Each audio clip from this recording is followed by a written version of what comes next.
Today is April Fool's Day, and I hope you've been enjoying all the priests making fools of themselves sometimes, trying to make these videos and communicate to you and keep our communities connected. It's sometimes good to make a fool of oneself. But I want to relate this April Fool's Day to that phrase we find in the Bible, fools for Christ. We find that phrase in St. Paul's first letter to the Corinthians. And on the surface, it doesn't make any sense really. Why would we want to be fools? Because when we think of the word fool, it usually means something negative, something like you're empty-headed, you don't have any logic, you're not very sensible, you're a bit silly really and can't be taken seriously or relied upon. And we do find that sometimes in the Bible itself as well. In one of the Psalms, it says, "The foolish man says in his heart, there is no God above."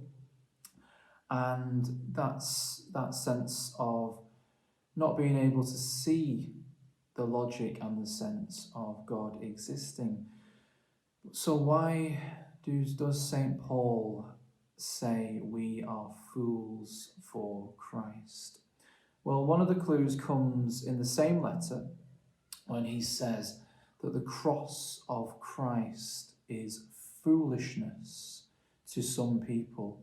It's foolish to the Greeks and the Jews, and it's foolish to those who don't believe in God and can't see the true meaning of the cross. That's where we find why St. Paul says we are fools for Christ. It's in the cross, something that doesn't seem to make much sense, that seems foolish, but we see, as I've said before, that it's something that's one of the most negative things that human beings have ever done, and God has transformed it into the best thing ever.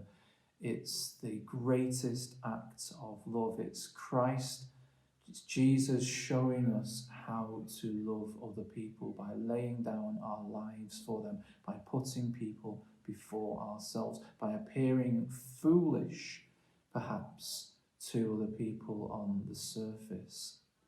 Now, how do we put that into action in our lives? How do we become fools for Christ? Well, those of you who know me know I am a shy person and self-conscious. It's probably one of my weaknesses. So for me, does that mean that God is asking me to start being all exuberant and dancing about and showing my joy that way? Well, maybe he is, but I don't think he is. I think that he is calling me to be a fool in a different way, and people like me. Obviously, there are people that should be dancing for joy and cheering us up and showing that joy in that outward way and being exuberant, because God uses all our personalities in different ways. He uses each and every one of us, but we have to be genuine. We have to be who God created us to be.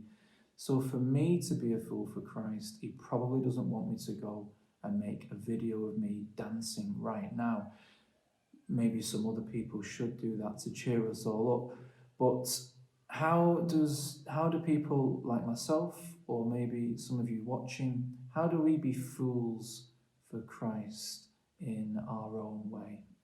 Well, the clue was, as I said before, in the cross of Christ. If we can follow Christ's example, maybe not as extreme as giving our lives physically for other people, although we have to appreciate what our doctors and nurses are doing right now, and all medical staff and anyone that's working in supermarkets everywhere for us right now. They are putting their lives on the line.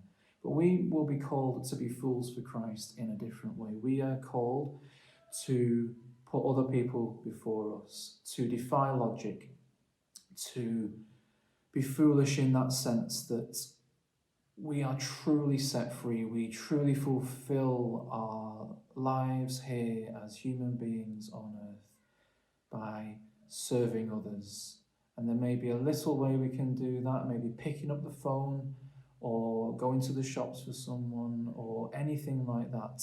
Reaching out to those who are isolated, reaching out to those who are marginalized, not just now, but for the rest of our lives. And hopefully we've already been trying to do that for our lives so far. That's what God is asking us to do. That's how we can be fools for Christ. So I just ask you at the end of this video to think of one little way you can be a fool for Christ today, and then put that into action.